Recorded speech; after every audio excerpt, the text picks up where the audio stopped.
Generally speaking, there's three types of Australian accent.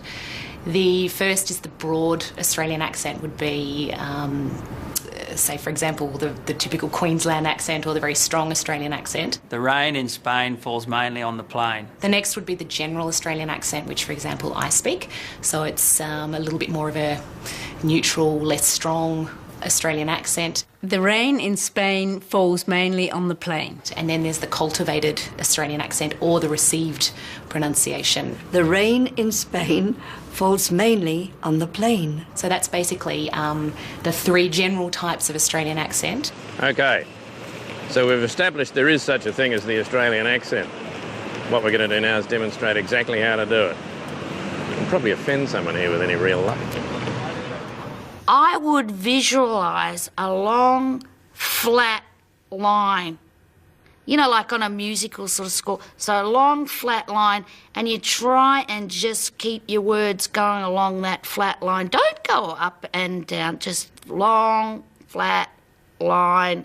You have to imagine that your tongue is like lying over an exercise ball, like in your mouth. It's just like leaning back over an exercise ball, and you can't let it get too busy. The Australian accent, when we actually start to teach an actor or teach someone how to do it, is based on the soft palate, the soft muscle at the top of the mouth, at the back of the mouth, actually starting to relax down. And you lose some of the height of it, which I'm actually doing now. It's a very difficult accent to do because I think we've got the flattest R in the world, and that allows us to do almost everybody else's accent, because all we're doing is learning how to do something. We're not learning how to undo.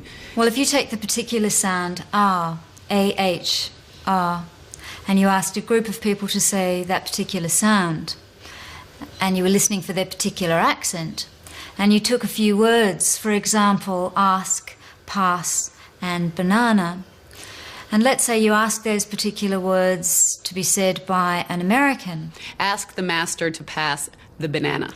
An American would say ask, pass, and banana. The tongue is so active in the American accent. So it's as a muscle. The tongue as a muscle is probably much more, hyperactive than ours. If you asked an Australian or a series of Australians to say those particular words, ask, pass, banana, you're going to have slight variations, of course, through the placement in the mouth. Ask the master to pass the banana. You might get something quite broad. Ask, pass, and banana. Ask the master to pass a banana. So you're going to get huge variations in that sound to say, this is the Australian sound, and is there one? Can we condense it to saying, this is the Australian accent, it's this sound? Ask the master to pass the banana.